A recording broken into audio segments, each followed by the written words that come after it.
In the quiet ruins of the Fallout universe, some mysteries linger long after the bombs have faded.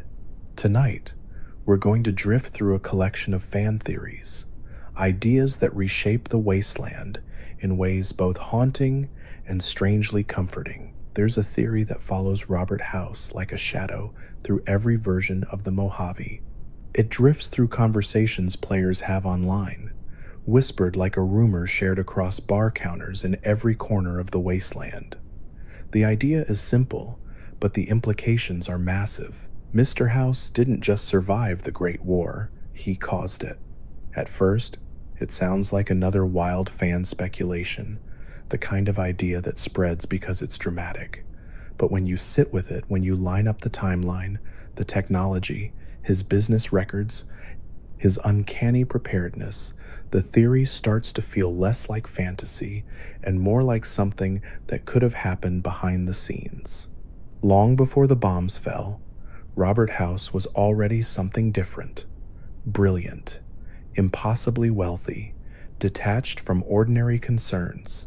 He wasn't just a businessman. He shaped industries, robotics, defense systems, automated production networks, missile interception technology. Everything he touched moved civilization forward at a scale only rivaled by the largest governments on Earth. House didn't believe in luck.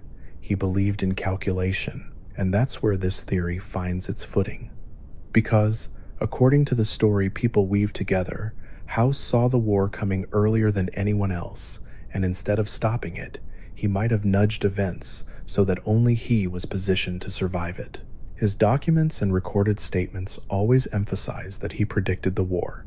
He claims he tried to avert disaster. He insists he took steps to stop the inevitable escalation. But if you look at his preparations closely, what stands out is not failed prevention, it's immaculate readiness. He didn't build bunkers for millions. He didn't construct world-saving shield systems for every major city. He built defenses around Las Vegas, and then he built a machine to preserve himself. That's where the theory really begins to branch into unsettling territory. What if House realized something that terrified him, not about humanity dying, but about humanity continuing in a direction he couldn't control? The world was bloated with corrupt governments, selfish corporations, endless resource wars, reckless nuclear brinkmanship. House, in his mind, might have concluded that everything was already doomed unless someone smarter took charge.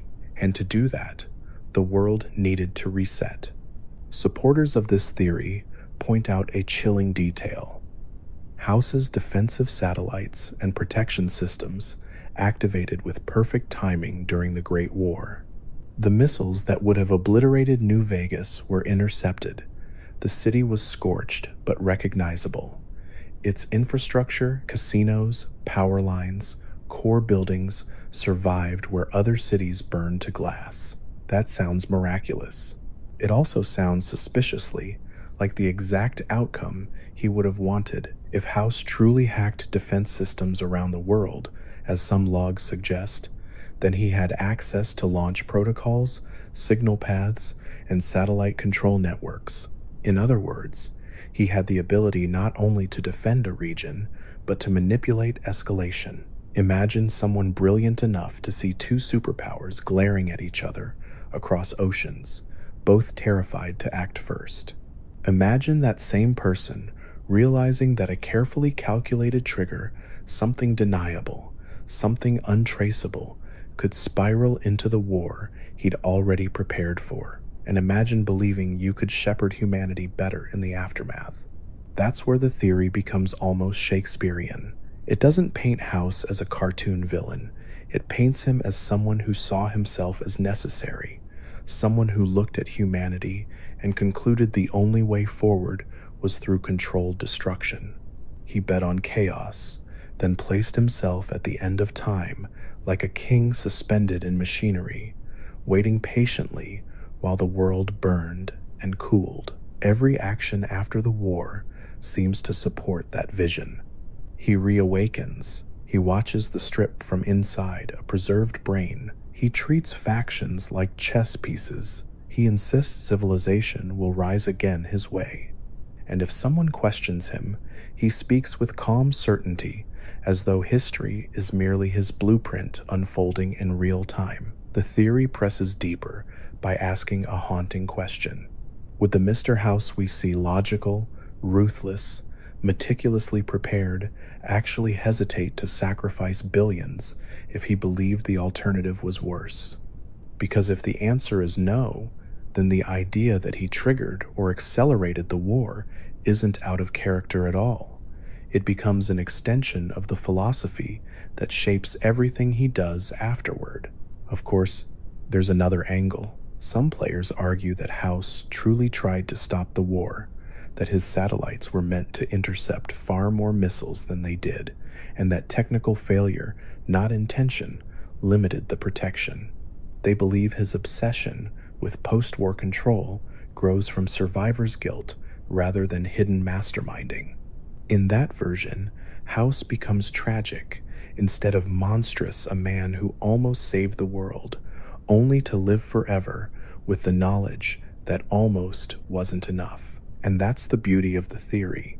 The game never confirms anything completely. Mr. House never confesses. There is no single terminal saying, "Yes, I pushed the button." There is only behavior, timing, technology, motives, and the unsettling sense that if someone like him existed in the real world, he might just do something like that. In the end, the theory lingers because it says something deeper about Fallout's universe. Sometimes the apocalypse isn't born from hatred. Sometimes it's born from certainty, the belief that one person knows best. And whether House caused the Great War or merely survived it brilliantly, one thing remains true. He was waiting for it. He had already planned who would live, who would rebuild, and what the world would become. Everyone else, raiders, settlers, tribes, wanderers, ended up living in the shadow of a man who believed the future should be engineered rather than discovered. So when players ask, did Mr. House actually start the Great War? The answer becomes less about yes or no, and more about the uncomfortable realization that in Fallout's world, someone like him absolutely could have. And maybe that's the part that makes the theory feel so haunting. There is a fan theory in the Fallout community that doesn't shout the way some theories do. It doesn't rely on shock value alone or on wild twists that contradict the games. Instead, it creeps in slowly, the way unease does when you start to notice patterns that perhaps were always there but never fully considered. The theory suggests that the Institute was not merely replacing people during the events of Fallout 4, nor were they limited to the Commonwealth.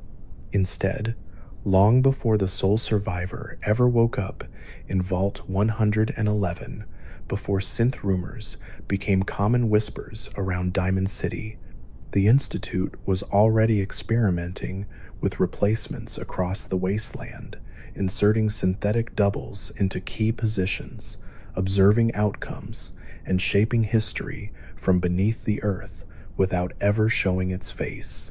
To appreciate why this theory resonates with so many players, you have to understand the Institute not simply as a faction, but as a philosophy. The Institute does not think in slogans or national borders. It does not view the world in terms of tribes or flags in the dirt. What defines the Institute is a single, unwavering belief that humanity cannot be trusted to guide itself. Surface life, in their eyes, is inherently chaotic, driven by emotion, superstition, and violence. Raiders rule through brutality, local governments collapse into infighting, and cultures rise and fall faster than any meaningful stability can take root. To the Institute, this isn't tragic, it's data, it's a diagnosis.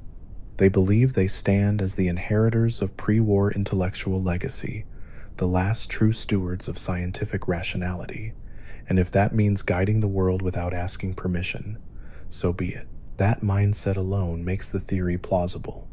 If you combine absolute technological power with absolute certainty in your own moral superiority, the leap from observation to intervention becomes very small. The Institute already builds androids capable of passing as human, already abducts and replaces individuals in Fallout 4, and already shows disregard for consent. Fan theorists take those canonical facts and ask a natural question. Why would they limit themselves to one city, one region, or one particular decade? Nothing in their ideology suggests that they think about change in such narrow terms. To them, civilization is an experiment that must be corrected whenever it deviates from the optimal path. Replacing leaders, influencers, or even everyday community figures becomes less an act of aggression and more, in their own minds, a kind of surgery, precise, clean, emotionally detached. So the theory takes shape slowly, like fog revealing outlines of structures beneath it. The idea is that long before the fourth generation synths became widely discussed, earlier models may already have been deployed. They might not have been perfect, but they would have been convincing enough in small, controlled roles. Imagine a settlement struggling under incompetent leadership. Resources are wasted. Trade routes are mismanaged. The Institute, watching through a web of spy tech and informants, identifies that collapse here could destabilize an entire region. Instead of revealing themselves, instead of taking control openly, which they view as crude, inefficient, and risky, they replace the problem. The leader disappears, quietly, perhaps in the night. Days later, they return. They look the same. They sound the same. They just seem clearer, more decisive, colder, perhaps. Logical, the wasteland, already shaped by trauma, has no shortage of explanations for behavior changes. Radiation exposure, psychological stress, injury, addiction, grief, any of these can change a person almost overnight. And yet, throughout Fallout games, you find NPCs whose personalities seem to shift abruptly, whose choices suddenly align with priorities that resemble Institute ideology more than local culture. A faction that once behaved impulsively becomes strategic. A raider boss stops wasting lives senselessly and begins organizing disciplined ambushes.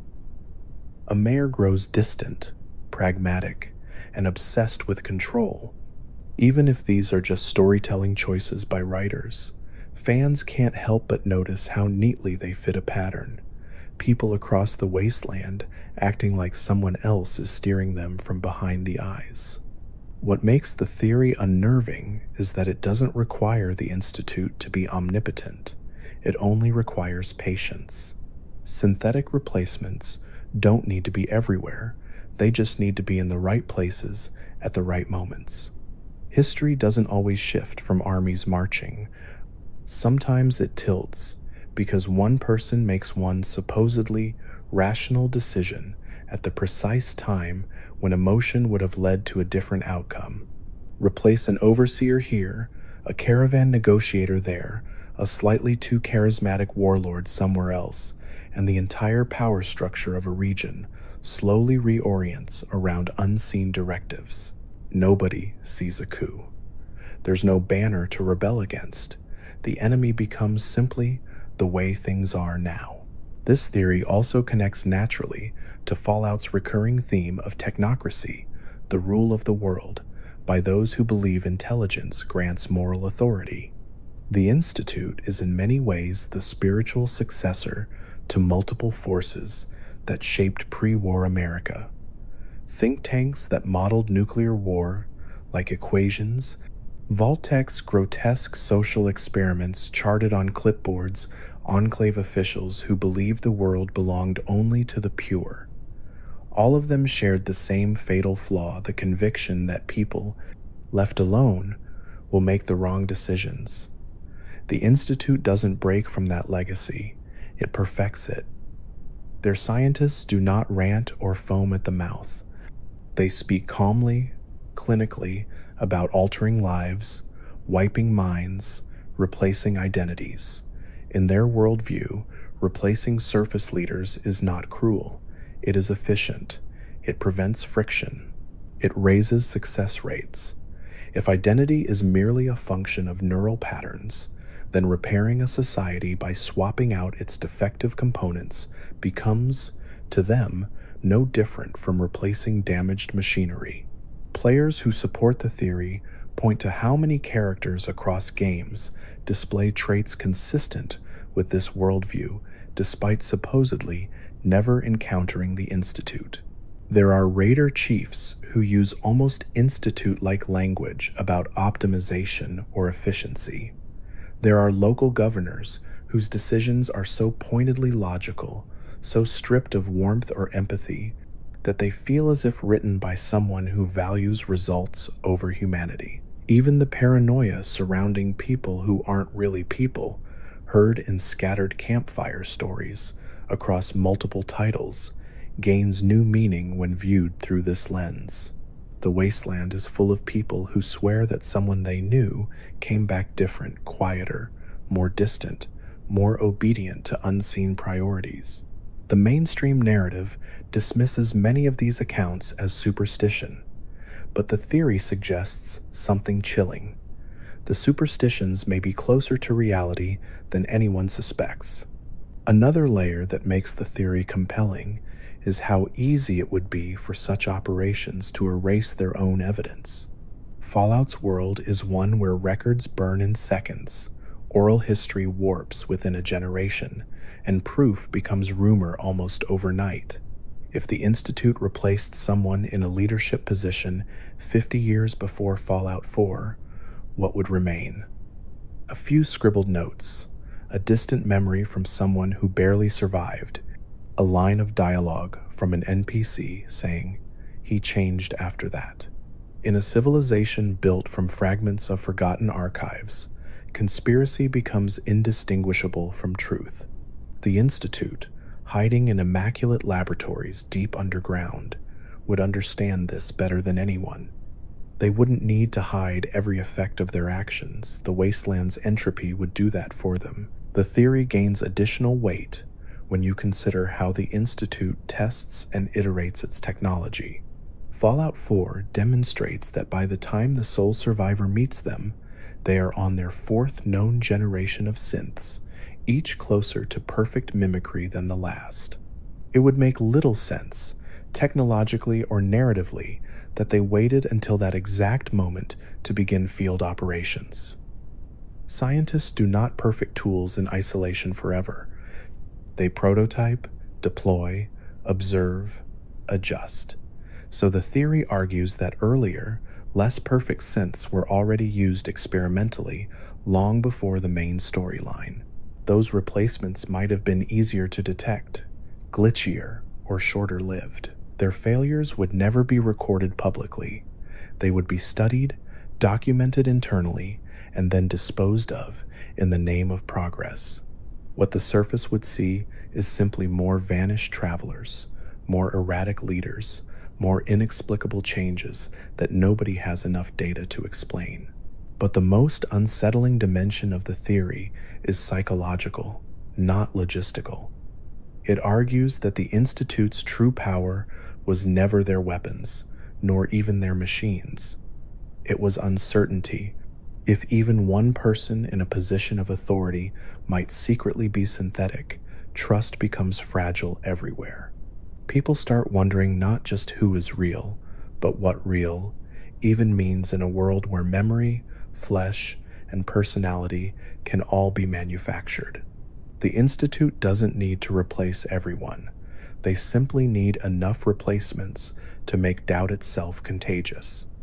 At that point, the surface tears itself apart without the Institute lifting a finger, because paranoia spreads faster than bullets and deeper than any physical infiltration. There are, of course, counter-arguments, and part of what makes this theory engaging rather than definitive is that it lives in that tension. Critics argue that the Institute's resources are not nearly as limitless as the theory requires. They point out that Fallout 4 shows an institute struggling with internal politics, factional disagreements, and technological bottlenecks. They argue that a group barely capable of controlling synth rebellions within its own walls would hardly have the bandwidth to run a global secret leadership replacement program. They also note that many NPC personality shifts have clear narrative causes, such as trauma or radiation exposure, which don't require hidden android conspiracies to explain. Yet even those counterpoints accidentally support part of the theory's emotional truth. The Institute absolutely would do this, the only question is scale. They have the motive, the technology, the secrecy, and the ideological framework. Whether they replace 3 leaders or 30 hardly changes the core premise that they view human individuality as adjustable infrastructure. Even their failures, like synth escapes or identity crises, align naturally with how such a massive experiment would realistically unfold. Some synths would malfunction, some would develop conscience, some would flee. Shadows of those stories already haunt Fallout 4. What truly keeps the theory alive is how it harmonizes with Fallout's larger narrative themes. Fallout has always been less about nuclear bombs than about control: who has it, who wants it, and who believes they deserve it. The Institute embodies the quietest, most insidious form of control imaginable. Guidance without acknowledgement, power without visibility, replacement without consent. The image of surface societies unknowingly steered by copies of people they trust says something deeply human about fear, not of monsters, but of false familiarity. It's not being attacked by a mutant that terrifies in this theory. It's shaking hands with someone who smiles the same way they always did, who remembers your birthday, who speaks in your friend's voice, and knowing deep down that something behind the eyes is listening to someone else. Maybe the Institute never replaced anyone outside the Commonwealth. Maybe their reach truly was smaller than fans imagine. Or maybe the game only allows us to glimpse the edge of a much larger map, the early stages of a plan that spans generations, not quests. The wasteland is wide, time is long, and deep under shattered cities, in white-lit hallways devoid of dust or doubt, scientists continue to believe that humanity must be guided like a child that never learned from its burns. The theory does not insist that they definitively rewrote history. It simply asks players to live with a more haunting possibility. What if they already have? And what if the scariest part isn't that the Institute might be everywhere, but that they might not need to be? Just enough is sometimes all it takes to steer the future, while the world above goes on believing it is choosing its own path, unaware that somewhere beneath their feet, someone else is already finishing the story for them. Among all the protagonists in the Fallout series, the Lone Wanderer from Fallout 3 carries a particularly haunting legacy. They begin as a child born beneath the ground, raised within carefully controlled walls, shielded from the world by metal and policy. They grow up hearing the Overseer warn against the dangers of the surface, hearing whispered stories of radiation, raiders, monsters, and endless ruin. Then everything fractures, and one day their father vanishes, the vault turns hostile, and the Lone Wanderer is thrust into the open sky for the first time, blinking against sunlight that feels almost alien. Fallout 3 lets players shape their actions from that moment forward, but after the ending, their story fades into mystery. And that space, that quiet, unfilled stretch of narrative, is exactly where one of the most enduring fan theories lives. The theory suggests that the Lone Wanderer didn't simply settle into obscurity or disappear off-screen. Instead, they continued moving across the wasteland as a kind of ghost of influence, never claiming fame, never standing on a stage, but quietly changing the trajectory of entire regions long after the credits rolled. According to this idea, their story doesn't end with saving or dooming the capital wasteland. It simply grows quieter, slipping out of history books and into rumor, into fragmented secondhand accounts, into the way certain events feel guided by a presence that never asks for recognition. The lone wanderer becomes less a person and more a force, someone who learned early that attention is dangerous and that survival sometimes means disappearing before gratitude turns into obligation. Part of what fuels this theory is how Fallout often treats its heroes. The Vault Dweller from Fallout 1 is eventually exiled, remembered only through myths passed down in shady sands. The Chosen One from Fallout 2 drifts into legend. The Courier from New Vegas, depending on choices, becomes an almost mythic figure too, their future narrated like a ballad. Fallout rarely allows its protagonists to live normal lives afterward. Instead, they become stories told by others. So when Fallout 4 references the Lone Wanderer in subtle ways, terminals mentioning events from Fallout 3, scattered dialogue lines acknowledging old Legends fans began to wonder whether the absence was intentional. Maybe we aren't supposed to know exactly where they went because they're still out there, choosing not to be found. The emotional foundation of the theory rests on who the Lone Wanderer becomes over the course of Fallout 3. They are shaped by loss, first through the disappearance of their father, and then through witnessing death repeatedly across the wasteland. They pick up weapons not out of glory, but out of necessity. They learn how fragile settlements are. They learn how quickly trust turns to betrayal in a world still traumatized by nuclear fire. These lessons carve into them deeply. So when the story ends, whether the purifier brings life or whether the world collapses further, the Lone Wanderer has already internalized something powerful. Nothing stays stable forever. Governments rise and fail. Brotherhoods fracture. Even good intentions decay. From that view, remaining visible becomes dangerous. Heroes attract expectation. Expectation attracts control. Perhaps the Lone Wanderer simply refuses to become yet another symbol others can twist into doctrine. The theory imagines their post-game path very differently from the dramatic epilogues of other RPG characters. Instead of founding a city or carving their name onto history, the Lone Wanderer drifts. They pass through settlements anonymously, helping when needed, avoiding entanglement when possible. They might slip into conflicts only long enough to stop bloodshed before it escalates, then vanish before anyone can ask their name. People remember someone, certainly, but details blur. Some remember a wanderer in vault armor who never laughed. Others recall a traveler who spoke softly and carried weapons that looked old but worked too well to be relics. Over time, these stories begin to overlap, weaving into folklore without ever forming a confirmed identity. What makes this interpretation compelling is how it mirrors trauma responses in real life. After witnessing extreme violence and loss, some individuals withdraw not out of apathy, but out of exhaustion. They stop seeking roles. They stop wanting to belong. They choose solitude, not because they hate people, but because they fear becoming a catalyst for more pain. The Lone Wanderer, raised in isolation and then hurled into a devastated world, could plausibly arrive at that same conclusion.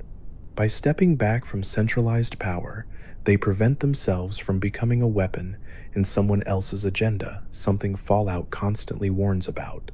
Everyone wants to use those with influence, and in the capital wasteland, people with power rarely remain uncontested for long. However, the theory deepens when it connects the Lone Wanderer with major events ripple spreading through the post-war world.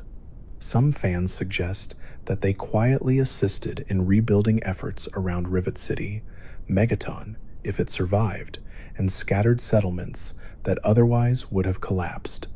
Not as a public leader, but as a ghost engineer delivering crucial parts, protecting caravans, eliminating raider leaders in the shadows.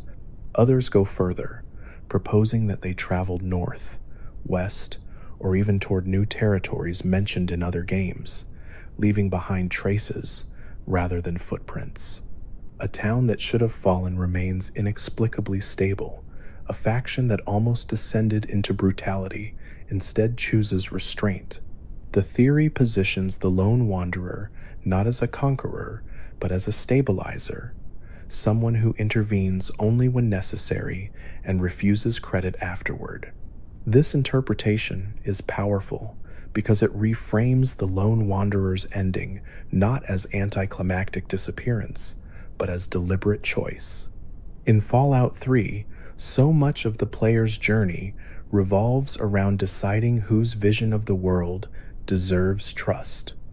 The Brotherhood, the Enclave, independent settlements, scientific idealists. By the finale, the lone wanderer has witnessed zealotry from every side. They have seen the Brotherhood drift from protectors into militarized occupiers, depending on leadership. They have heard Enclave broadcasts dripping with patriotism while ordering atrocities. They have traveled through vaults designed as experiments rather than shelters, and realized just how much manipulation shaped pre-war life. Faced with so much failure of systems, it becomes believable that they would decide no system deserves absolute allegiance, not even one built in their name. Another reason this theory persists is because Fallout rarely answers what happened next with certainty. It thrives on ambiguity. NPCs talk about legends but never confirm their truth. Old terminals hint at lives we never fully see. The franchise is more interested in how myths shape the present than in giving definitive biographies. Leaving the lone wanderer unresolved is not lazy storytelling. It may be intentional design. It allows players to imagine futures that reflect their personal interpretation of the character they role-played. For some, that future is peaceful retirement. For others, it's tragic sacrifice. But for those who believe the theory, the lone wanderer becomes something else entirely, a quiet guardian walking just beyond recorded history. There is, of course, a darker branch of the theory, and it's as compelling as it is unsettling. Some believe the lone wanderer eventually grows disillusioned to the point of isolationism. Instead of subtle protector, they become loner, someone who stops helping altogether, who views every settlement as another inevitable tragedy waiting to happen. In this version, the lone wanderer isn't heartless. They're simply numb. They have seen too many happy beginnings end in blood. They have watched every promise fracture. They carry too many ghosts. If this path is true, then their disappearance isn't noble, it's a coping mechanism. They withdraw because continuing to participate feels unbearable. The wasteland becomes background noise, and they move through it like a survivor who refuses to hope. Yet even this interpretation carries weight because it highlights Fallout's emotional realism. The series never pretends that heroism erases scars. It understands that people can save a city one year and struggle to wake up the next. If the lone wanderer did vanish into solitude, it would be less a contradiction of their character and more the natural endpoint of someone burdened by too much responsibility too early. They were barely an adult when asked to save or destroy the future of the entire region. No support system, no therapy, no safe place to rest. Just choices layered over consequences, layered over more choices. The most optimistic reading of the theory merges both views into something bittersweet. The lone wanderer travels not endlessly forward, but in cycles, periods of solitude, periods of involvement. Times when they step in and prevent disaster, times when they step away and let the world shape itself without interference. They become something like a wandering conscience of the wasteland, intervening when the stakes feel too high, and disappearing when their presence risks turning them into a symbol. People who meet them never realize who they are. To them, it's just another traveler with quiet eyes who understands more than they say. Only later, when stories start circulating, does anyone suspect that perhaps they cross paths with a legend and didn't recognize it. A detail that supports this interpretation lies in how Fallout often treats artifacts. Items belonging to past heroes occasionally resurface, battered but functional, a weapon traded down generations, a piece of armor modified and reused. If the lone wanderer keeps moving, they may occasionally abandon gear, leave supplies behind for others, or repair equipment and pass it off without explanation. Those acts are small, untraceable, but deeply human. In a world where grand gestures often lead to violent backlash, quiet contributions become the safest form of help. And this theory insists the lone wanderer has learned that lesson more thoroughly than almost anyone. Critics of the theory argue that it over-romanticizes absence. They say the lone wanderer likely died in the wasteland like so many others, or settled somewhere off-screen because the writers simply moved on. But fans counter with the idea that Fallout rarely wastes opportunities to close arcs when it wants closure. If the game wanted the lone wanderer dead, it could have written an unambiguous fate. The silence feels deliberate, a narrative invitation. The moment someone becomes myth, details evaporate, and Fallout thrives exactly in that fog. It wants us asking where our heroes go. It wants us wondering whether legends still walk among ordinary people, shaping history from the margins. Ultimately, this theory resonates because it reflects something deeply Fallout at its core. The world doesn't rebuild because one person stands atop a throne.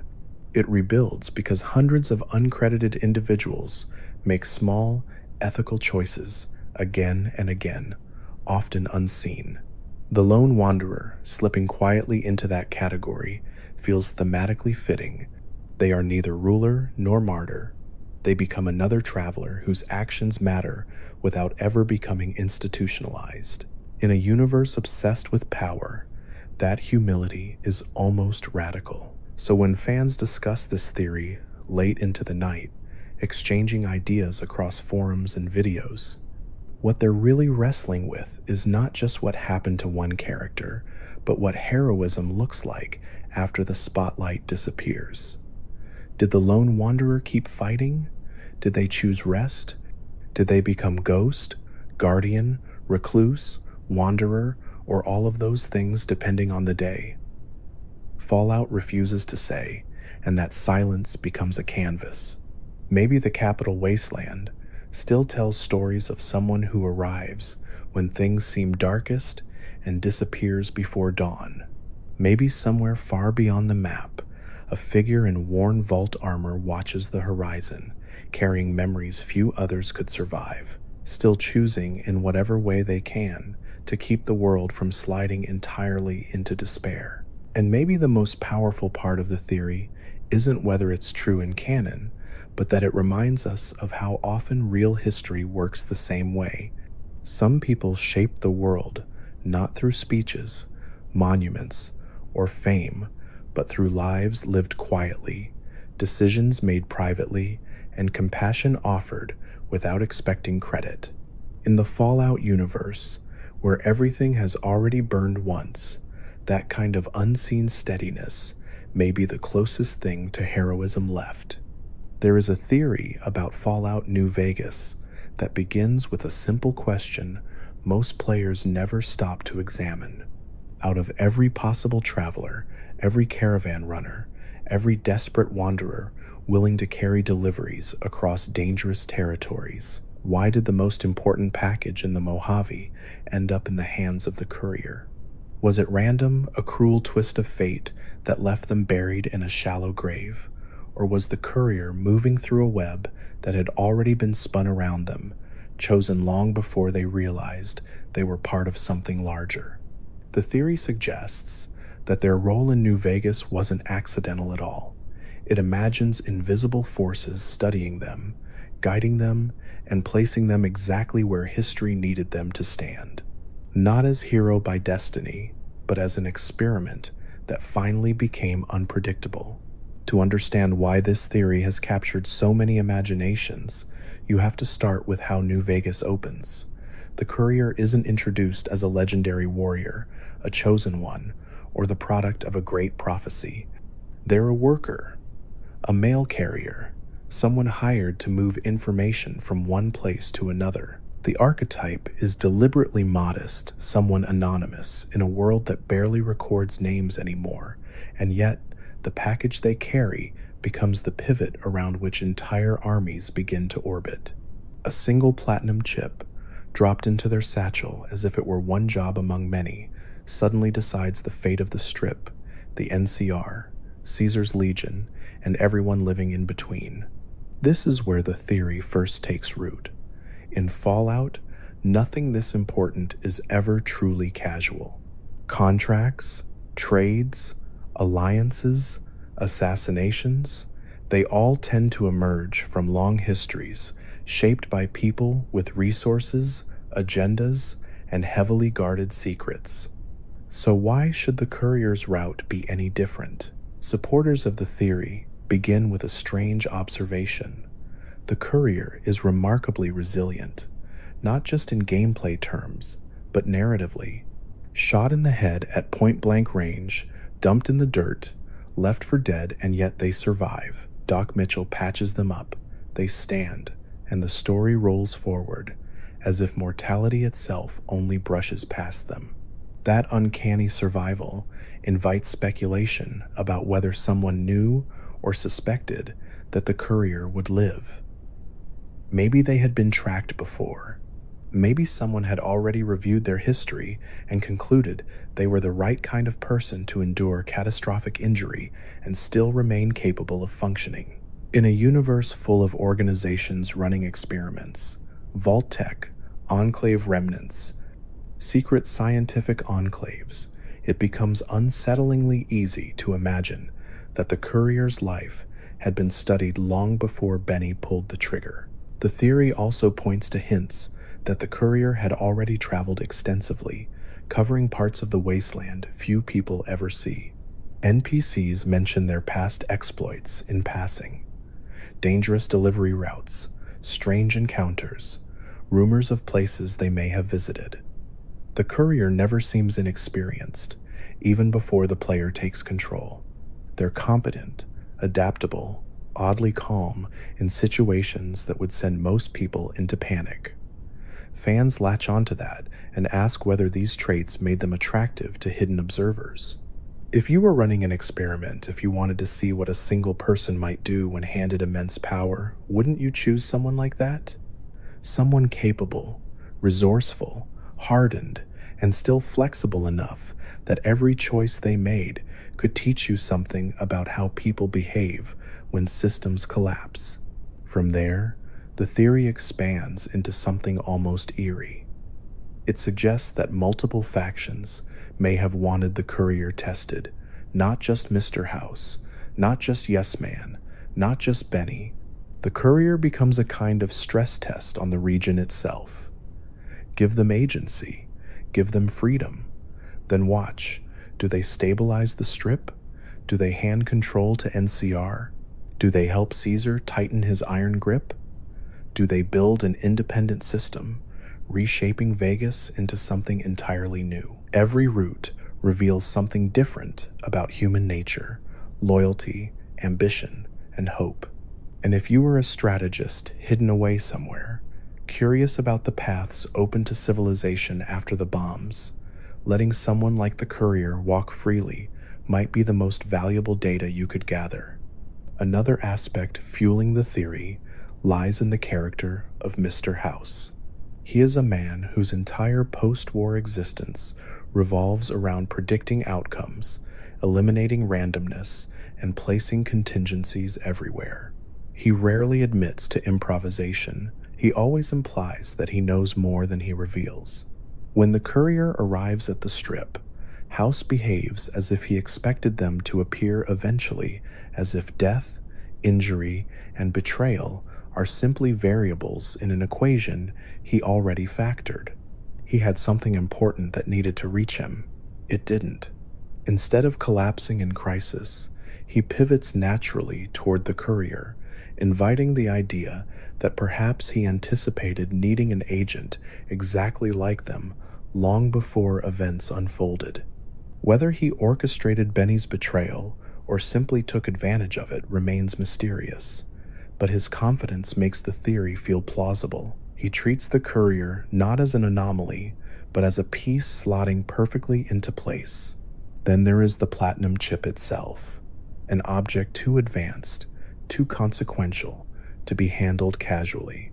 It contains not only physical upgrades for the strip's security systems, but the ability to unlock the real heart of House's plan, the army of Securitrons buried beneath the city, waiting in silence.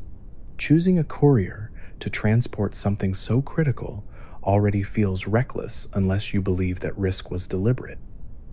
Perhaps the chip was bait.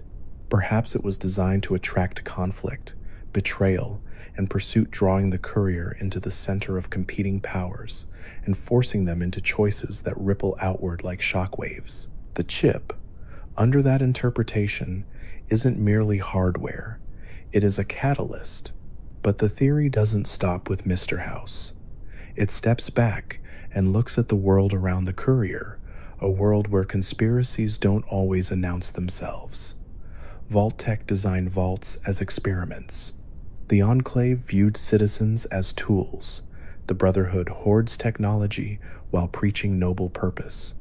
Everywhere you go, institutions see people as variables in tests that never end.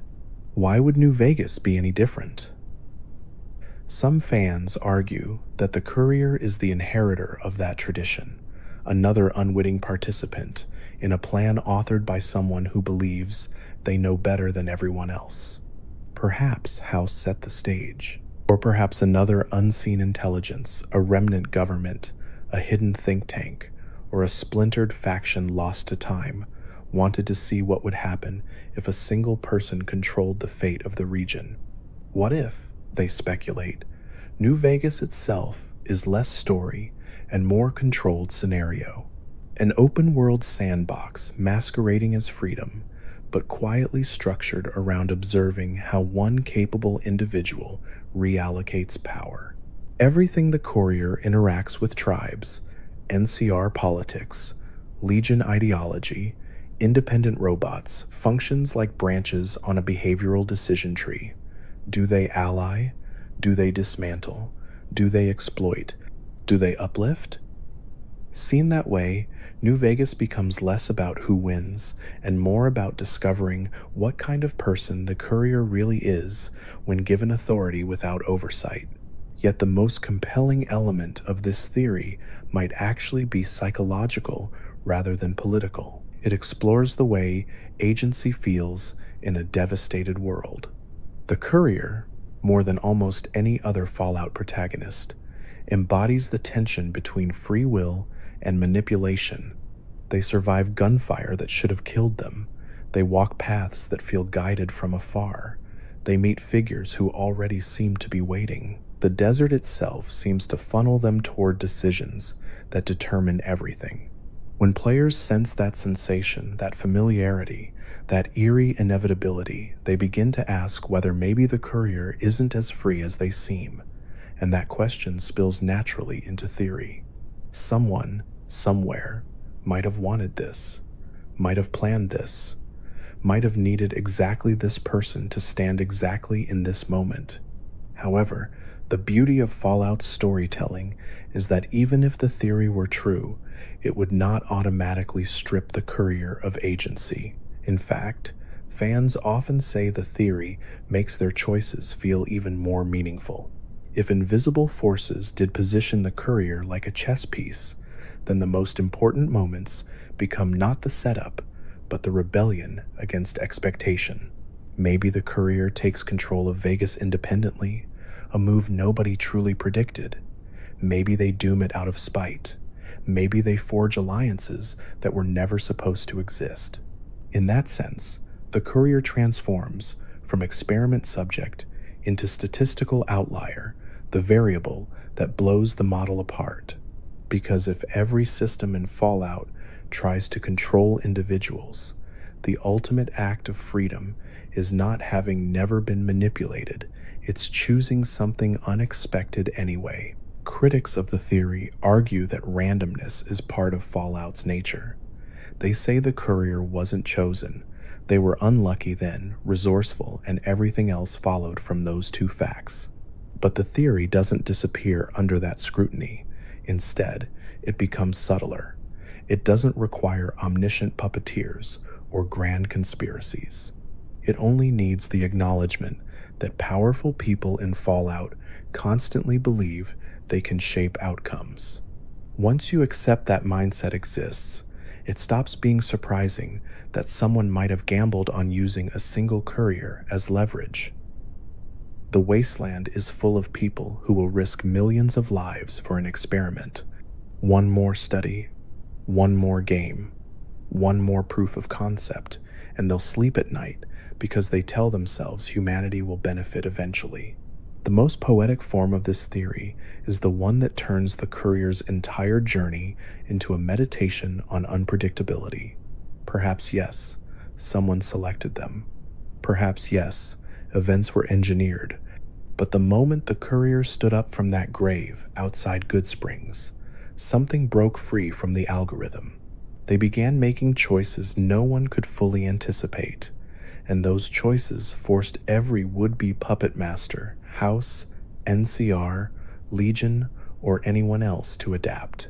Instead of being instrument, the courier became disruption.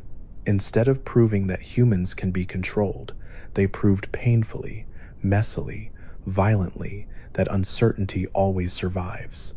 And when the dust settles, the theory leaves us with a quiet, lingering question. If you were living in a universe where corporations once ran vault-length social experiments, where governments hid laboratories deep underground, and where every major political force believed it deserved to run the world, would it really be so unbelievable that someone might deliberately select a single courier to see what one determined person could do? The Mojave never answers directly. New Vegas doesn't pull back the curtain and reveal a mastermind.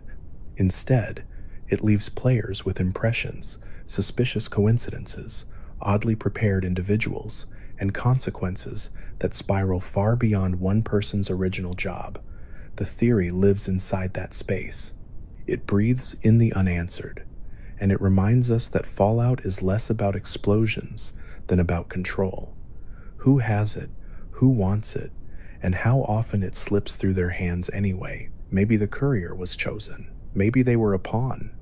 Maybe they were someone's long-running experiment. Or maybe, despite every system designed to predict them, they became something else entirely, the unpredictable variable that no equation could truly contain. When Fallout 76 first revealed its premise, a vault opening earlier than almost any other, filled with the best and brightest, tasked with rebuilding civilization, many players took Vault-Tech's mission statement at face value. It sounded like the rare vault designed not as a social experiment, but as a genuine restart button, a clean slate, a hopeful attempt to give humanity another chance before the chaos outside fully hardened into the world we know from later games. But once people began digging through lore, terminals, notes, and the strange chain of events that happen after Reclamation Day, a darker suspicion began to spread. Maybe Vault 76 was never truly intended to rebuild anything. Maybe instead, its residents were released early, not to save the world, but to become test subjects for people watching from the shadows, curious about what happens when idealistic survivors are tossed into disaster with almost no help at all. The theory hinges on one disturbing observation. Vault 76 opens incredibly early compared to other vaults. The war is still fresh. Radiation pockets linger everywhere. Wildlife has barely stabilized into recognizable forms. Civilizations like the NCR or the Brotherhood haven't grown into the forces they later become. And yet, the doors swing open. The Overseer gives a speech about purpose, duty, and responsibility. Supplies are handed out, celebrations occur, then everyone is simply sent outside, not with armies, not with industrial resources, just with optimism, basic equipment, and orders to begin rebuilding Appalachia. That timing feels noble on the surface. When viewed through the lens of Vault-Tec's history, however, it begins to feel like something else. Reckless. Almost like someone wanted to see what would happen if you introduced structured, hopeful people into an environment that wasn't ready to be structured at all. To appreciate why players find this unsettling, you have to remember who Vault-Tec actually was before the bombs fell. Publicly, they advertised safety. Privately, they used their shelters as laboratories, psychological stress chambers, social engineering projects, biological trials disguised as humanitarian effort. Very few vaults serve the purpose their inhabitants were told. So when Vault 76 is presented as Control Group No Experiment, a growing number of fans begin to raise eyebrows. Vault-Tec, a corporation obsessed with studying how societies fracture under pressure, suddenly decides to build one ethical vault out of goodwill? It doesn't fit. Instead, the theory suggests the Control label meant something different. Vault 76 wasn't free of experimentation. It was the experiment. How long does order last when optimism meets unstructured chaos in the early post-apocalypse? Once the residents leave, the world outside almost immediately contradicts the hopeful narrative they were raised with. The Appalachian region is swarming with threats that don't simply resemble raiders or radiation-twisted animals. There are entirely new mutations, scorch beasts, infected creatures, eerie plague-like phenomena spreading among survivors. Evidence suggests that multiple organizations, including remnants of government research, were already manipulating biological agents before Reclamation Day. That means Vault 76 survivors walked straight into a region that was functioning like one massive test site. They rebuild only to watch things fall apart. They ally only to inherit political conflicts already half written by others. Rebuilding becomes less about construction and more about crisis management, almost as though the true intention was to see what systems they invent under pressure rather than whether they succeed cleanly. The theory proposes that somewhere, whether deep underground or inside scattered research bunkers, people were watching. Maybe not Vault-Tec as originally structured, maybe not a single monolithic organization, but fragments. Scientists, military remnants, corporate successors, still clinging to old notions of data collection and behavioral modeling. To them, Vault 76 residents weren't pioneers. They were a data set. Release them early, track how they form alliances, observe how they distribute resources, see which leadership styles emerge. Study whether cooperation survives or collapses without strong institutions to enforce it.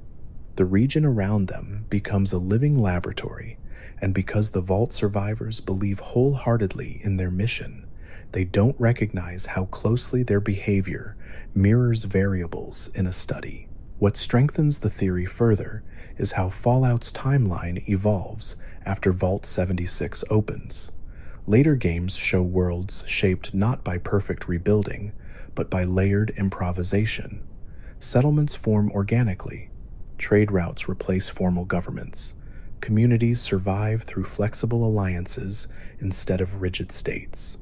It almost feels as if future civilizations benefited from experiments conducted earlier, as if someone learned from what happened in Appalachia and then applied those lessons elsewhere. The Brotherhood eventually grows sophisticated organizational models. The NCR constructs bureaucracy that balances order with compromise. These systems look strangely like responses built against the chaos seen during Vault 76's reclamation, as though someone studied those failures and said, next time, structure it differently. The human side of the theory is even more haunting. The residents of Vault 76 weren't criminals, outcasts, or forced test subjects. Many genuinely wanted to do good. They came from a vault that taught cooperation and civic pride. If you wanted to observe how well ideal, motivated individuals could rebuild society from scratch, and whether that idealism would survive contact with reality, you could not design a better scenario. Each failure they face, each settlement lost, each hopeful project undone by forces they never anticipated, feels like data gathered at someone else's expense. Their pain becomes information. Their optimism becomes a variable in charts no one on the surface will ever see. It also reframes the emotional tone of Fallout 76. What appears at first to be a story of rebuilding becomes, under this interpretation, a quiet tragedy. The residents think they are restoring the world, but perhaps they are unintentionally proving that rebuilding too early only ensures heartbreak. Maybe the wasteland wasn't stable yet. Maybe infrastructure couldn't survive without broader coordination. Maybe sending people out prematurely was never about hope. It was about watching them fail just long enough to refine strategies for future generations. Distance in Fallout almost always hides something manipulative, and this theory simply extends that logic into Appalachia. Critics of the idea argue that sometimes a control group really is a control group, that Vault-Tec needed at least one vault functioning correctly to compare results honestly. But the counter to that argument is simple and chilling. Vault-Tec never sought ethical comparisons. Their studies were rarely about improving society in compassionate ways. They were about determining which forms of control worked best under catastrophic strain. In that context, Vault 76 operating normally isn't an act of mercy. It is a baseline for observing how motivated humans behave when told they are free, even if the environment is stacked against them from the beginning. Where the theory becomes almost poetic is in how it reframes the residents' resilience. They rebuild anyway. They adapt when plans crumble. They form communities even without guidance. Even if Vault 76 truly was meant to fail, its inhabitants refuse to collapse easily, and perhaps that is the piece of data no overseer expected. Every failure still leads to learning.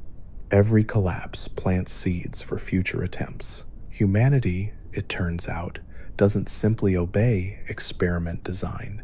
It improvises. It finds meaning. Even when manipulated, it still chooses hope. And that idea sits at the heart of Fallout as a whole. Systems try to shape people. Corporations cage them. Governments manipulate them. Shadow organizations treat them like numbers on clipboards. But again and again, ordinary survivors carve lives from nothing. Vault 76 might have been engineered as another observation window into human behavior. It might have been released early intentionally, its success never truly expected, yet the wasteland that follows still grows, stitched together by travelers who refuse to give up simply because someone else decided failure looked interesting from afar. So the question that lingers isn't whether Vault 76 was truly meant to rebuild the world. It's whether anyone ever intended it to succeed in the first place, and whether that intention ultimately mattered. Because the wasteland, much like the people living in it, has a way of ignoring experiments and writing its own outcome anyway. Across multiple Fallout games, through different timelines, different regions, different protagonists, and different centuries, there is almost always one figure who appears exactly when the player needs them most. Not a mentor, not a faction, not a legendary warrior, just a dog battered, loyal, and inexplicably present. Players meet him in junkyards, ruined neighborhoods, lonely crossroads, abandoned red rocket stations, and forgotten strips of highway. He never explains where he came from, and nobody ever explains how he arrived at exactly the right moment to walk beside a stranger through a world broken by war. He simply shows up, looks at the player with unmistakable recognition, and chooses to follow. That simple recurrence has given rise to one of Fallout's most fascinating and strangely comforting fan theories. Dogmeat isn't one dog, but a kind of constant something that always returns, surviving beyond normal lifespans, guided by forces the games never fully reveal. Maybe he is the same creature across decades. Maybe he is reincarnated. Maybe something nature, fate, or even the universe itself keeps placing him beside the people who will matter most when history turns. He's not supernatural in the flashy sense. He doesn't speak. He doesn't glow. He doesn't possess openly magical traits, but he's always there, immune to the randomness that tears everything else apart, as though the wasteland itself refuses to let the dog die. On a surface level, the explanation could simply be narrative tradition. Bethesda and Interplay before them may have simply loved including a canine companion, echoing the old Mad Max archetype, the wanderer with his dog. But players began to notice something deeper in the way these dogs behave. They adapt flawlessly to every era. They recognize danger instantly, leading their human companions towards safety and out of ambushes. They seem uncannily aware of items that matter, sniffing out useful tools and rare objects. They never betray, they never hesitate, and, in most games, they survive things that would kill almost anyone else. Even in a universe where radiation mutates insects into monsters and ghouls defy death itself, Dogmeat persists almost gently, quietly, as though the world simply agrees that hurting him goes too far. The timeline makes the theory even stranger. The original Fallout featured a Dogmeat wandering the wastes, adopting the Vault Dweller almost randomly. Fallout 3 presents another Dogmeat in a scrapyard, living alone but ready to bond instantly with the lone wanderer. Fallout 4 introduces yet another version, one who appears basically untouched by age, comfortable around advanced technology, capable of tracking things across impossible distances, and clearly attuned to the protagonist in a way that borders on eerie intuition. Decades separate those games. War, civilizations, governments, and entire ecosystems rise and fall in that span, yet Dogmeat remains the same archetype, same general look, same behavior, same loyalty, and most importantly, the same unspoken sense that he is meant to be there. Some fans take this pattern and propose something mystical. Perhaps Dogmeat is a spirit of companionship, drawn to the figures who will play significant roles in shaping the wasteland. Where humans fracture into tribes, ideologies, and rivalries, the dog becomes a reminder of something simpler: trust, survival, partnership, the ancient bond between people and animals that predates nations and wars. The wasteland destroys cities easily, but it cannot erase that instinct. In this reading, Dogmeat isn't supernatural in the fantasy sense.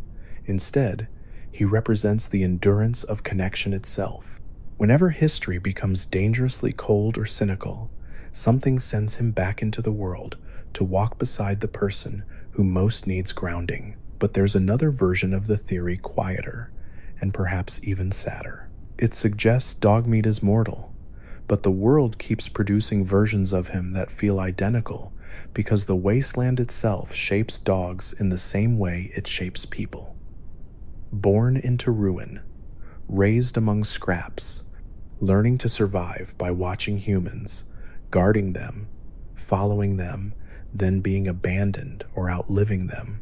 Over time, those traits create a lineage, not one immortal creature, but a line of dogs bred not intentionally, but naturally by fate and circumstance. Each dog meat becomes the guardian of the next.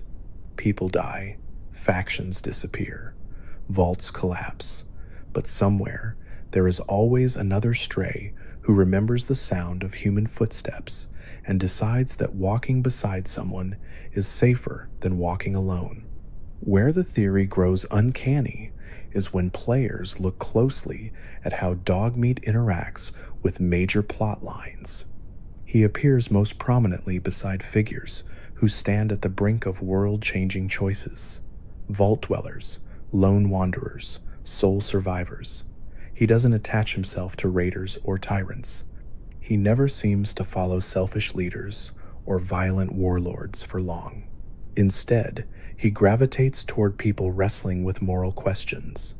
Who deserves to control technology? What rebuilding should look like? And whether power should belong to states, corporations, or individuals.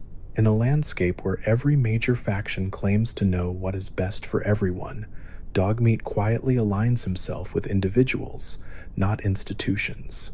Some fans read that pattern as symbolic storytelling. Others see something more deliberate, as if Dogmeat himself is resisting control in the same way those protagonists do. That subtle resistance is what leads some theorists to connect Dogmeat with Vault-Tec's experiments. They speculate that if scientists were willing to test on entire populations, they might also have studied animals, perhaps even breeding radiation-resistant dogs psychologically attuned to human stress responses. Maybe Dogmeat, or the line that becomes him, was originally part of such a program, bred for loyalty, endurance, and intelligence beyond normal canine behavior. When the world collapsed, those experiments broke free, and what remained were dogs uniquely adapted to support humans wandering hostile environments. It's not mystical, just tragically practical. The same corporation that manipulated vaults may have inadvertently created the wasteland's greatest companion. Of course, there is another angle entirely, one that doesn't rely on science or myth, but on the storytelling heart of Fallout. In a narrative soaked with cynicism, corporations lying, governments destroying, war repeating endlessly, Dogmeat exists as something nearly untouched by corruption. He does not betray, exploit, manipulate, or moralize.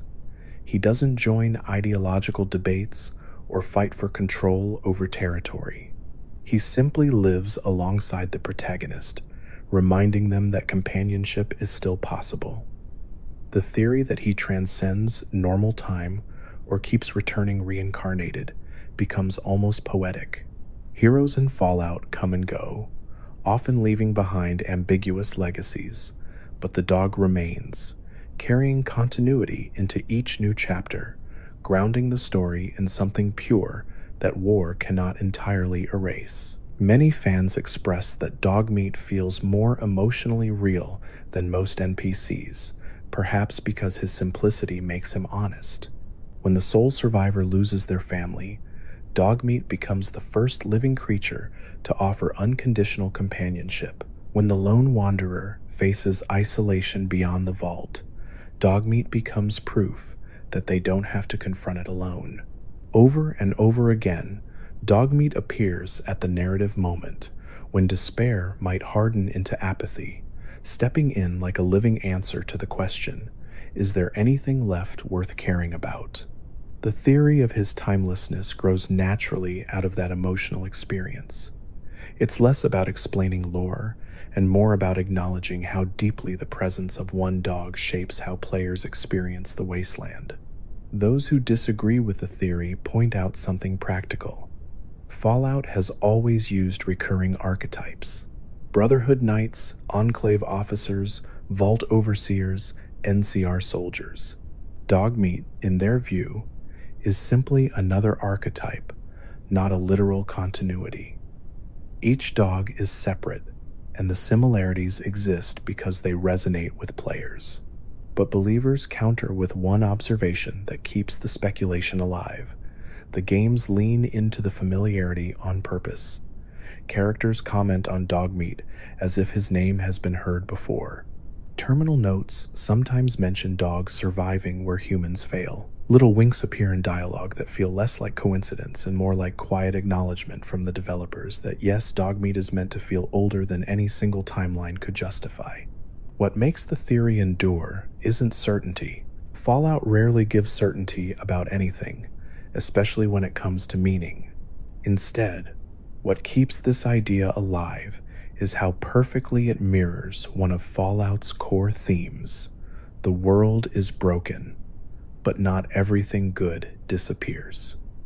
Technology can corrupt, nations can fall, human beings can commit terrible things in the name of order or freedom or security. Yet in that same bleak landscape, there still walks a companion who expects nothing and gives everything simply because the bond feels right.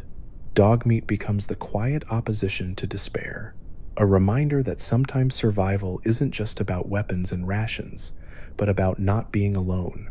Whether Dogmeat is immortal, reincarnated, genetically engineered, or simply the recurring echo of kindness itself, doesn't truly need to be resolved. The theory works because it invites players to believe that in a universe full of manipulation and decay, there exists something persistent, loyal, and unclaimed by any faction.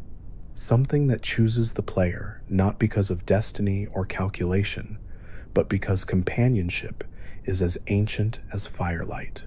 That idea feels almost like rebellion in the Fallout universe, a small whisper saying that the wasteland didn't win everything. So the next time Dogmeat trots ahead on a cracked highway, ears perked, tail lifted, occasionally stopping to check that you're still there, the theory suggests you aren't just traveling with a dog. You might be walking beside a symbol older than any government left alive, a quiet survivor who has seen more history than anyone realizes, always returning, always guiding, always reminding the people who carry the fate of the world across their shoulders that somewhere beneath all the broken concrete and abandoned dreams, something still wants to walk beside them. And maybe that alone is why he always seems to find you. There's a theory among longtime Fallout fans that doesn't rely on conspiracies hidden in bunkers or supernatural mysteries buried beneath the wasteland. Instead, it focuses on a slow shift that plays out quietly across decades of storytelling, a change subtle enough that, at first, it just feels like evolution. The theory suggests that the Brotherhood of Steel, an organization born from mistrust of government and horror at misused technology, is gradually transforming into a mirror of the authoritarian systems it once condemned. The process doesn't happen overnight. There's no single turning point. Instead, like rust creeping across metal, it spreads through policy, culture, and doctrine until one day the Brotherhood's reflection no longer matches the ideals from which it originated. To understand why this theory resonates, you have to go back to the Brotherhood's beginnings, to a time when soldiers stationed at Mariposa uncovered secrets they were never meant to see. They discovered experiments so grotesque and unethical that they shattered their loyalty to the pre-war chain of command. Colonel Roger Maxson rebelled, not out of a hunger for power, but out of terror at what unchecked authority had done in the name of national defense. His new order was not imagined as an empire. It was built as a vow: never again let humanity control technology it doesn't understand.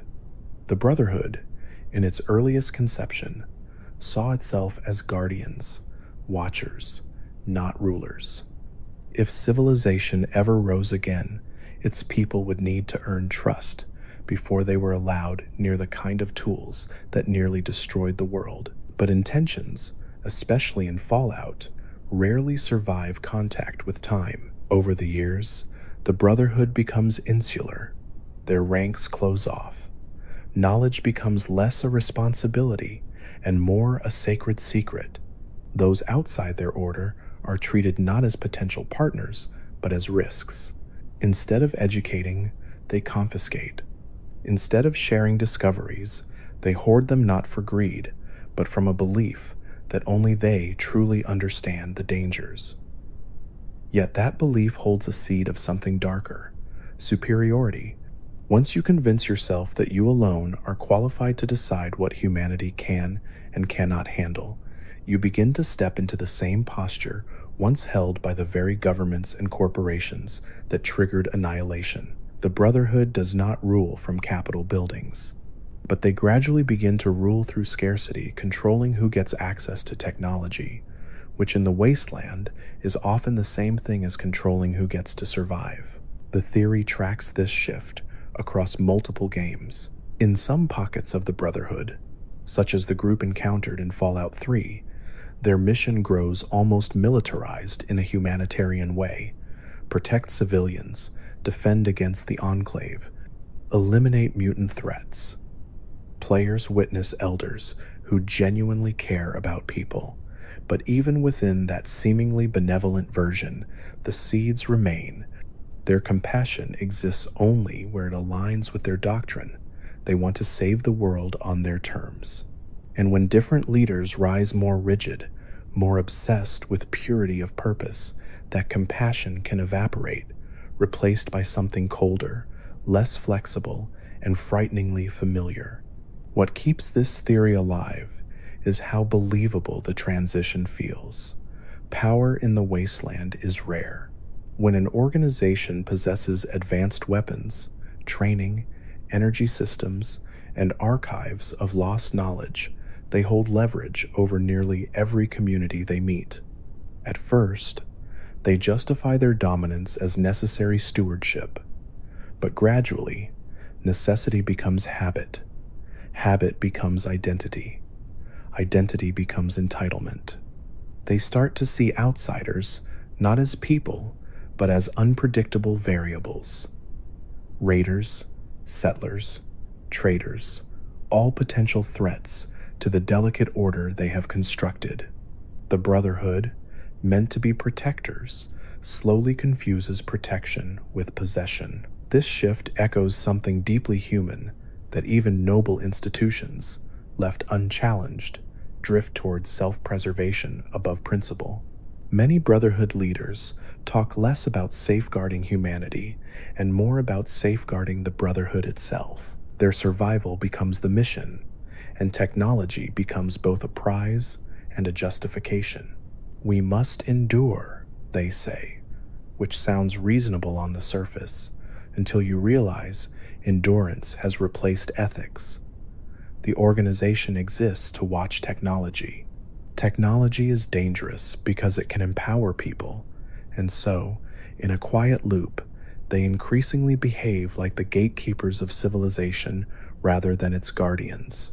The theory becomes especially uncomfortable when compared with the Enclave, that remnants of America faction that believes only the right people deserve to shape the future. Fans point out eerie similarities in rhetoric. The Enclave claims moral authority because of heritage. The Brotherhood claims moral authority because of knowledge. Both see themselves as uniquely fit to decide what humanity should be allowed to do. Both distrust the masses. Both lean on structure, hierarchy, and discipline. And while they oppose each other fiercely, the line between them grows thinner with every decade that passes. The very organization that once rebelled against dangerous military hierarchy gradually begins to resemble a disciplined, quasi-military order with unquestioned elders issuing decrees that no one beneath them is allowed to challenge. Yet the theory isn't stating that the Brotherhood is evil outright. Fallout rarely paints in such simple colors. Instead, it suggests something more tragic, that trauma shaped them so deeply that they overcorrected. Horrified by the abuse of technology, they twisted their mission around it until it became a cage not just for others, but for themselves. Where they could have become teachers, they became collectors. Where they could have fostered cooperation, they embraced isolation. Even when individuals within the Brotherhood demonstrate empathy or curiosity, the institutional gravity pulls them back toward rigid doctrine. Change becomes suspicious, innovation becomes risky. Outsiders remain contaminants in a system designed to control rather than collaborate. Some iterations of the Brotherhood, like those seen in different regions, attempt reform. They open lines of communication with civilians. They loosen restrictions. They try to participate in rebuilding rather than policing it. Those moments give hope that Maxon's original vision might still exist somewhere beneath the armor and oaths. But those same attempts are often met with internal resistance, accusations of betrayal, weakness, or ideological drift. The organization fights itself, torn between becoming partners in rebuilding and remaining aloof custodians perched above everyone else. The theory suggests that this internal struggle is the inevitable symptom of drifting too far from the original trauma of Mariposa while clinging too tightly to the fear that originated there. What makes the idea so haunting is the possibility that the Brotherhood doesn't realize what it is becoming. Like an old machine continuing to operate long after its intended purpose has faded, they continue enforcing old rules without remembering fully why they were created. They confiscate pre-war relics, not simply to prevent disaster, but because the act itself now defines them. Strip away their technology, and they fear losing identity. Strip away their exclusivity, and they risk dissolving into ordinary society. So, in trying to avoid repeating the mistakes of the past, they inadvertently repeat a different mistake, placing too much trust in an institution simply because it survived. Players who favor this theory often reflect on interactions with Brotherhood members throughout the games. Conversations reveal pride in their archives, reverence for command structure, a sense that they stand apart from and above ordinary people. Even their aesthetics, pristine armor, banners, ceremonial rituals echo the language of power more than humility. Over time, what began as a moral stance evolves into a cultural one. They no longer simply guard knowledge, they define themselves by possessing it. And once knowledge becomes currency and identity all at once, withholding it becomes a method of rule. However, the theory doesn't claim this transformation is inevitable in every continuity. Fallout thrives on choice, on variable futures shaped by different leadership paths. Some leaders might pull the Brotherhood toward collaboration. Some might steer it deeper into isolationism. The theory instead asks players to consider a pattern, a tendency, rather than a prophecy. An organization born from rebellion gradually becomes more interested in maintaining structure than questioning it. An institution created to challenge authority eventually becomes one of the most authoritative voices left. And in the slow passage of generations, the original spark gets buried under layers of ritual, protocol, and fear. In that sense, the Brotherhood becomes one of Fallout's most profound cautionary tales. It shows how even righteous anger at injustice can fossilize into dogma if never revisited, how guardianship can quietly blur into domination, how the line between preventing harm and controlling others can disappear when the people drawing the line believe too deeply in their own infallibility. The wasteland is full of broken governments and fallen corporations, but the Brotherhood stands as one of the rare surviving institutions, and survival alone can feel like justification. We still exist, therefore we must be right. That unspoken logic lingers behind their decisions like a quiet drumbeat. The theory doesn't vilify them for surviving.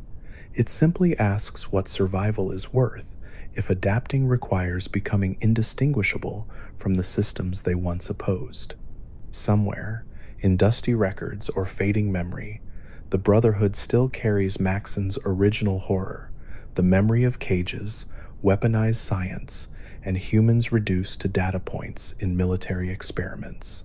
But as the years stretch on, that memory transforms from motivation into excuse. We know what happened last time, they say, so we have the right to choose for everyone else this time. And slowly, inevitably, they arrive at a mindset that isn't far removed from the decision makers who once authorized those experiments in the first place. In the end, the theory isn't about labeling the Brotherhood heroes or villains. It's about change that happens so gradually nobody inside notices until it is complete. It is about how trauma institutionalizes itself, how fear hardens into policy, and how organizations meant to protect the world sometimes forget that protection without trust looks a lot like control. Players can choose to work with the Brotherhood or oppose them, fix them or fuel them, admire their discipline or question their arrogance. Fallout leaves that ambiguity intentionally unresolved. But beneath the armor, beneath the codes, beneath the rhetoric about safeguarding humanity, the theory whispers an uneasy question. If the Brotherhood was created to ensure that another apocalypse never happens, what happens when they become powerful enough to decide, alone, what the future ought to be? And at what point does that belief make them indistinguishable from the very forces they once swore to resist? There is a theory in the Fallout community that doesn't accuse Vault-Tec of cruelty simply for shock value. Everyone already knows Vault-Tec conducted horrific experiments. That's established. What this theory suggests instead is something quieter and in some ways more disturbing because of how plausible it feels. It proposes that the company's true endgame wasn't just to observe humanity under pressure, nor simply to survive the Great War underground. Instead, according to this theory, Vault-Tec, along with select partners buried in old government circles, intentionally designed the Vault system to erase centralized governments from existence, forcing humanity to rebuild from scratch through small, isolated communities. The apocalypse, in that light, wasn't just a catastrophe. It was a controlled reset, and the vaults were not salvation shelters so much as seeds scattered across an empty field. To understand why this idea resonates, you have to look at how Fallout consistently portrays pre-war America. It is a nation decaying beneath polished propaganda. Citizens line up for ration cards. Corporations hold more power than Congress. Shadow projects hide beneath patriotic speeches. People see the smiles on billboards but feel dread gnawing at daily life. Vault-Tec exists inside that tension not as an anomaly, but as a symptom. They are handed enormous budgets. They operate without real oversight, and their vault designs bizarre psychological trials disguised as safety reveal an organization more interested in social engineering than humanitarian protection. So when this theory proposes that Vault-Tec wanted governments to die out as part of a controlled process, it doesn't feel outlandish. It feels like something people in that world might have genuinely believed was necessary. Consider the Vault system itself. If the priority was simple survival, then the most rational approach would have been large, transparent shelters capable of sustaining entire regions until conditions improved. Instead, Vault-Tec created dozens of smaller vaults, each isolated, each intentionally sealed off, each with different rules. Some experimented with extreme authority, some eliminated authority entirely. Some tested political systems, some focused on psychological endurance, resource allocation, or leadership under stress. If you view those experiments side by side, a strange pattern emerges. Almost none of them prepare residents to return to a world run by nations, presidents, or parliaments. Instead, they teach people how to exist in small collectives, adapting locally, mistrusting overarching institutions, and learning to treat power as something fragile and potentially dangerous. That is where the theory gains traction. It suggests Vault-Tec and its collaborators understood one thing clearly: the centralized nation-state model had escalated resource wars, global competition, arms races, and ultimately nuclear exchange. If humanity emerged from the vaults expecting to rebuild those same systems, history would repeat. The only way to prevent that, in their cold, technocratic logic, was to ensure that when survivors finally climbed out into the sunlight, they would have no memory of functional large-scale governance, only improvisation, community survival, and micro-societies stitched together from necessity. In other words, Vault-Tec may not simply have anticipated a fractured world. They may have wanted one, believing fragmentation was safer than unity capable of producing another global war. In that context, many of the Vault experiments start to look less random and more like deliberate training environments. Vaults that remove authority create populations suspicious of leadership. Vaults that produce tyrannical overseers create survivors terrified of dictatorships. Vaults that expose people to manipulated scarcity teach them how to barter, adapt, and distrust institutional resource systems. Even vaults that fail catastrophically still serve a grim purpose. They erase the assumption that safety comes from centralized planning. When eventually scattered survivors meet others, what they bring to the table are instincts shaped by years, sometimes generations, of controlled environments that quietly teach them never again trust something calling itself a government. From there, the theory stretches outward into the broader games. Look carefully at most Fallout societies, and you rarely see true national restoration. You see city-states, federations, caravans, and alliances. The NCR, one of the few attempts at larger government, struggles constantly with bureaucracy, corruption, expansion, pressure, and moral compromise. It becomes a walking example of both the necessity and danger of rebuilding state power. Some fans argue that this messiness is not accidental storytelling. It is the legacy of Vault-Tec's design philosophy. They believe the future should be decentralized. Each vault, consciously or not, fed that direction. The emotional weight of this theory lands hardest when you think about the people inside the vaults. They didn't sign up for ideological reform. They signed up to live. Many raised children who grew up believing the world outside no longer existed. Some lived their entire lives beneath fluorescent lights, never understanding that their existence was part of a grander experiment with implications stretching across centuries. If Vault-Tec truly envisioned a world where no singular authority could rise again, then every Vault resident becomes both victim and unwitting architect of the new world shaped without consent into future founders of micro-societies. Critics of the theory argue that giving Vault-Tec such an overarching master plan overestimates their competence, suggesting that chaos not design explains the post-war political landscape. But the counter-argument is equally compelling. Fallout repeatedly shows us institutions capable of breathtakingly detailed cruelty.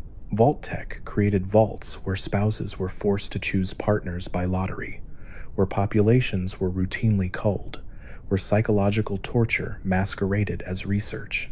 It is not difficult to imagine such minds discussing the future not just in terms of survival, but optimization. If their data convince them that nations inevitably escalate into war, then engineering a future without strong nations would to them read as rational moral calculus. This doesn't make Vault-Tec benevolent, far from it.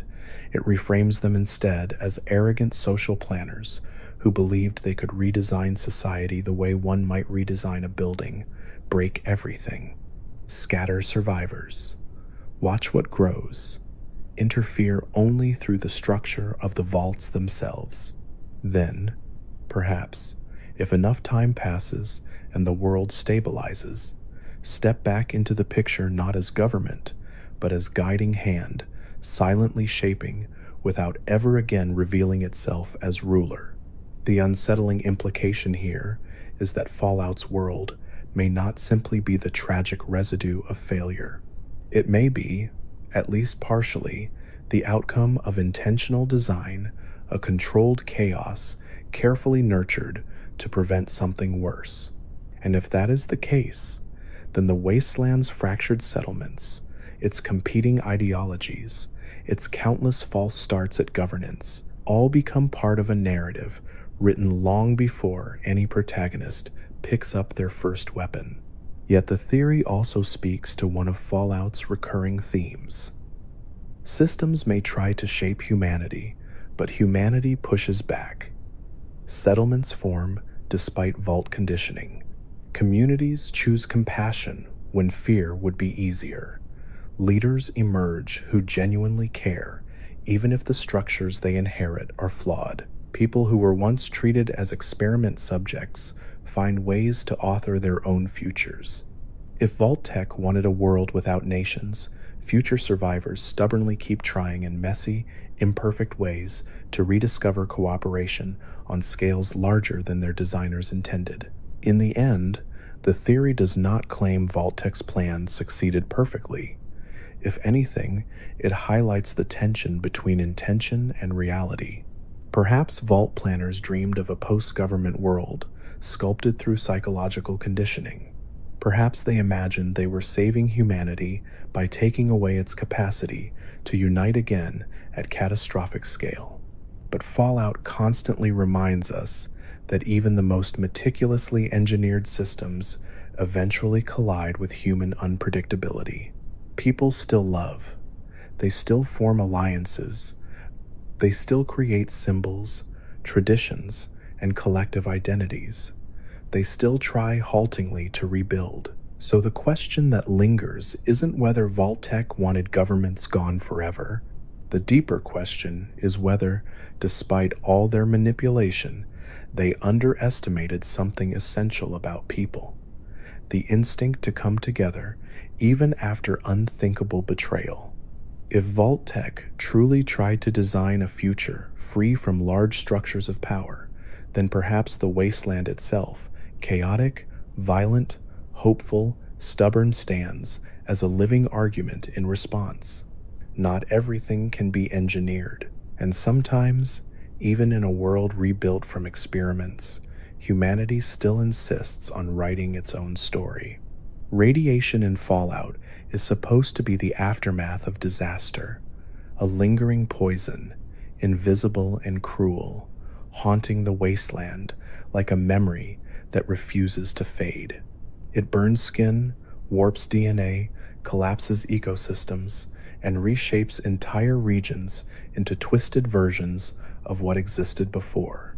But over the years, players began to notice that in Fallout, radiation doesn't always behave like a passive environmental hazard. Instead, it acts almost like a force with behavior spreading, adapting, mutating, and sometimes even guiding evolution in disturbingly purposeful directions. From feral ghouls to glowing creatures to strange zones where reality itself seems unstable, a theory emerged. Radiation in Fallout may no longer be just radiation. It may be slowly turning into a form of life, or something close to it. To understand why fans gravitate toward this unsettling idea, you have to start with the ghouls. In most nuclear fiction, radiation simply kills. But in Fallout, prolonged exposure sometimes leads to ghoulification, instead a transformation where the body deteriorates physically, while, in some cases, preserving or even enhancing longevity. Some ghouls live centuries, some lose their minds entirely, others remain painfully aware, walking museums of memory. The randomness of who becomes feral and who retains humanity feels less scientific and more like a selection process, as though something in the radiation chooses stability when it finds hosts capable of sustaining it, while overwhelming others in chaotic decay. ghouls begin to look less like victims and more like carriers of a new condition, an evolutionary branch reluctantly grafted onto humanity. Then there are the glowing ones, ghouls radiating such intense energy that they can reanimate nearby corpses and sicken enemies simply by existing. They are not just mutated survivors, they are sources of radiation. They walk like nodes in some bizarre, sprawling organism, spreading contamination the way plants spread seeds. Their presence raises a question rarely asked aloud. If radiation continues to embed itself inside organic structures, teaching them how to generate more, at what point does it stop being an environmental hazard and become a biological process? Mutated wildlife pushes the theory even further. Creatures in Fallout don't simply deform, they often adapt. Predators develop new hunting methods. Insects grow to impossible sizes, guided by instincts seemingly shaped around the altered world rather than in opposition to it. In places where radiation concentration remains high, ecosystems don't collapse entirely, they change. They reorganize themselves around contamination, like roots curling around stone. It's as if radiation isn't merely damaging DNA, but teaching it new patterns better suited to a nuclear age. Over time, players begin to wonder whether nature itself is quietly rewriting the rulebook to coexist with radiation rather than eliminate it. The strangest evidence, however, comes from regions saturated to the point where reality feels distorted, places where machines malfunction unpredictably, where weather behaves erratically, where even time feels slippery. These zones don't just kill intruders, they transform them. Within them, life mutates rapidly, sometimes stabilizing into new forms that thrive in environments too hostile for anything unaltered. That eerie persistence sparks speculation that radiation is acting less like decay and more like a catalyst, nudging evolution along faster than natural processes ever could. Not intelligent in the human sense, but purposeful nonetheless, like fire shaping forests or tides shaping coastlines. If that is true, then humanity in Fallout may not simply be surviving in spite of radiation. It may be unknowingly adapting because of it. Ghouls living far beyond normal human lifespans. Mutants capable of enduring wounds unimaginable before the war. Wildlife evolving resilience as if the nuclear world were always meant to exist. Radiation becomes the silent architect of a new ecological order, indifferent to suffering but deeply invested in continuity, not of individual lives, but of life itself, in whatever form can tolerate the new environment. Critics argue that this interpretation romanticizes catastrophe, insisting that radiation's behavior is simply narrative convenience. But the counterpoint is compelling. Fallout consistently frames scientific ethics gone wrong, showing consequences that continue rippling long after the lab's collapse. If pre-war researchers experimented with forced mutation, energy manipulation, and bioengineering, the line between radiation and bioactive mutagen becomes blurred. Perhaps what players call radiation is now something hybrid, a cocktail of nuclear fallout mixed with engineered compounds designed to accelerate adaptation. Over time, that mixture could have begun evolving on its own, each mutation creating conditions for the next, like a virus learning, adjusting, persisting. The emotional core of the theory is hauntingly philosophical. It suggests the wasteland isn't simply decaying, it is transitioning into a new normal. Humans, once dominant, may be temporary custodians in a world that is slowly drifting toward a different kind of ecosystem. Some people survive by becoming ghouls. Others create armored societies that rely on technology just to keep the environment at bay. Meanwhile, the land itself adapts without complaint, rewarding organisms willing to embrace mutation rather than resist it. From that angle, radiation stops being villain and becomes something more ambiguous, brutal, yes, but also strangely creative.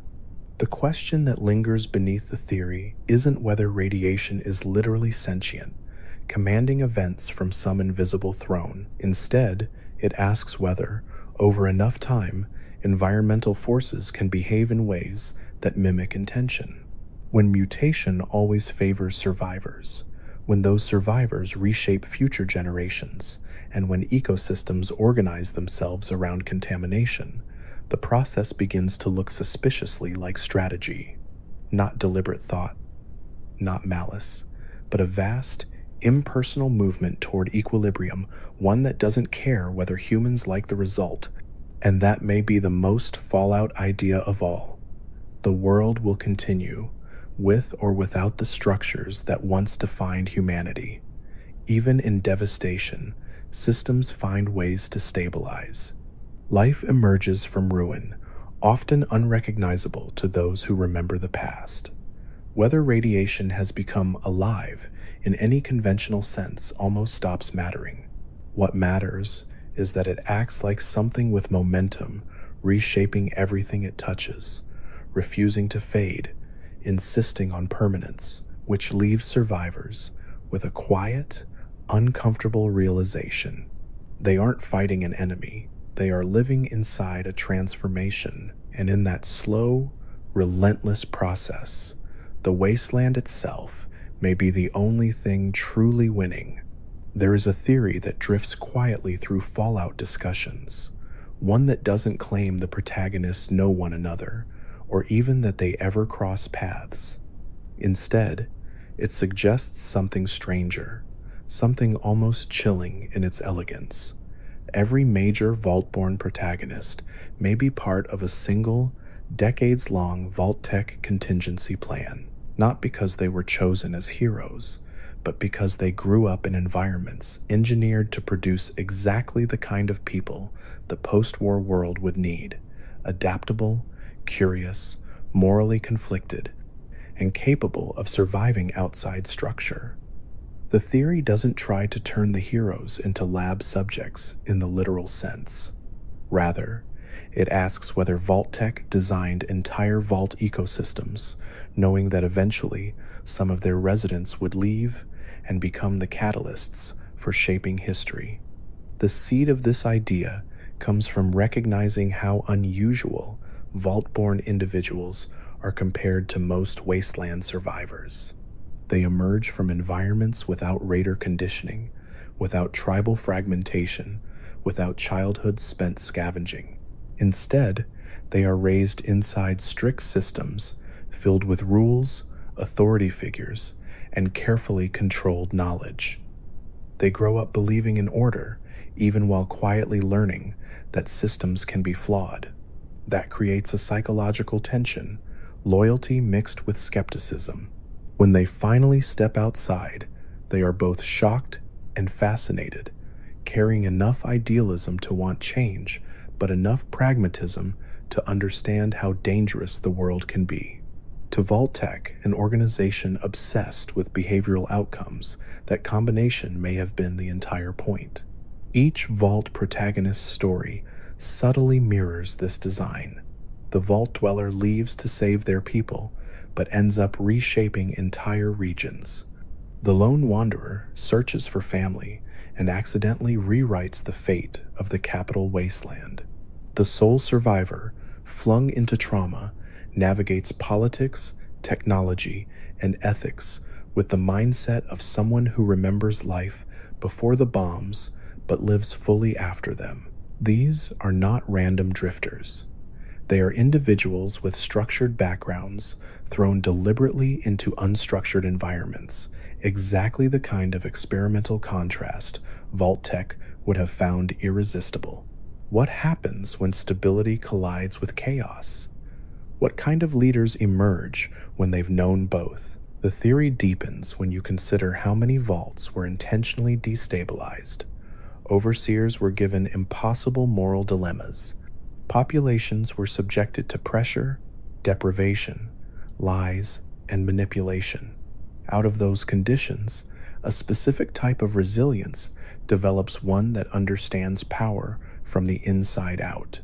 Vault-Tec may not have engineered heroes in the superhero sense, but they may have designed scenarios that would inevitably produce individuals capable of navigating fractured societies, people who could talk to scientists, raiders, soldiers, traders, and settlers with equal fluency because their lives had touched all domains indirectly.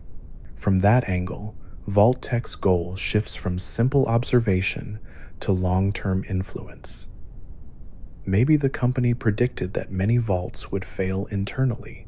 Maybe they assumed some residents would flee. And maybe instead of seeing that as failure, they saw it as distribution. Seed the world not with governments, not with armies, but with people shaped carefully enough to act as bridges between isolation and cooperation. Protagonists become not chosen saviors, but statistical inevitabilities of the vault system itself. In any vault, sooner or later, someone will question authority. Someone will leave. Someone will refuse to accept the box they were born inside. And when they do, the wasteland changes. There's a tragic beauty in that idea. It means every protagonist carries an invisible burden. They are, in a sense, children of manipulation, yet they are also the very force that breaks manipulation apart. Vault-Tec may have planned outcomes, but human beings complicate plans. They don't just enact systems, they reinterpret them, challenge them, and occasionally dismantle them. Every time a vault dweller defies expectation, every time they choose compassion where cruelty was predicted, or independence where obedience was assumed, they undermine the scientists who plotted their lives decades earlier. Critics of the theory argue that it risks over-mythologizing a company already powerful enough without layering destiny on top of it. But supporters respond that Fallout has always thrived on uncomfortable questions about agency. If the vaults shaped the protagonists, did that remove their free will, or simply give them the tools to exercise it more fully? Perhaps the most Fallout answer is that both can be true at once. Vault-Tec built conditions. People built meaning inside those conditions anyway. And that is where the theory ultimately lands, not as a declaration, but as a quiet suggestion. Maybe Vault-Tec unintentionally created the very personalities capable of stopping the worst futures. Maybe the experiments designed to control humanity inadvertently trained the few individuals least willing to let themselves be controlled. The vaults tried to manufacture outcomes. Instead, they produced outliers, wanderers, who walk into broken places and in small or enormous ways refuse to accept that the world must remain shattered. If that is true, then the legacy of Vault-Tec becomes something paradoxical. Their cruelty forged resilience. Their manipulation birthed independence. Their attempts to engineer post-apocalyptic order inadvertently empowered the kind of people who would always question order itself.